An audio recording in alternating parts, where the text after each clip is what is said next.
महाराष्ट्र राज्याचे उपमुख्यमंत्री आणि राष्ट्रवादी काँग्रेसचे ज्येष्ठ नेते अजित पवार यांचे आज सकाळी बारामती विमानतळाजवळ झालेल्या एका भीषण विमान अपघातात दुर्दैवी निधन झाले.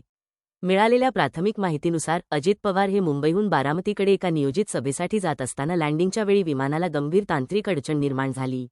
वैमानिकांनी विमान सुरक्षित उतरवण्याचा आटोकाट प्रयत्न केला, मात्र धावपट्टीच्या काही अंतरावरच विमानाचा ताबा सुटला आणि ते जमिनीवर जोरात आदळले.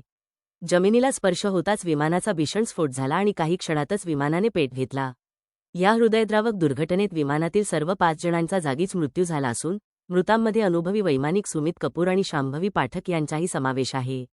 अपघाताची तीव्रता इतकी भीषण होती की विमान पूर्णपणे उद्ध्वस्त झाले असून संपूर्ण परिसर धुराच्या लोटांनी व्यापला होता.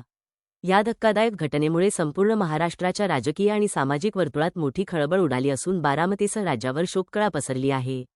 अपघाताची माहिती मिळताच जिल्हा प्रशासन आणि बचाव पथके तातडीने घटनास्थळी दाखल झाली, मात्र आगीची भीषणता पाहता कोणालाही वाचवता आले नाही.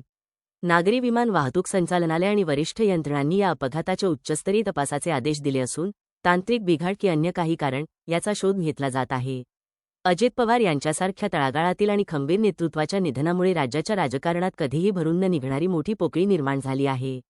मुख्यमंत्री आणि सर्वपक्षीय नेत्यांनी या घटनेवर तीव्र दुःख व्यक्त केले असून प्रशासनाकडून पुढील कायदेशीर प्रक्रिया आणि अधिकृत माहिती देण्याचे काम युद्धपातळीवर सुरू आहे.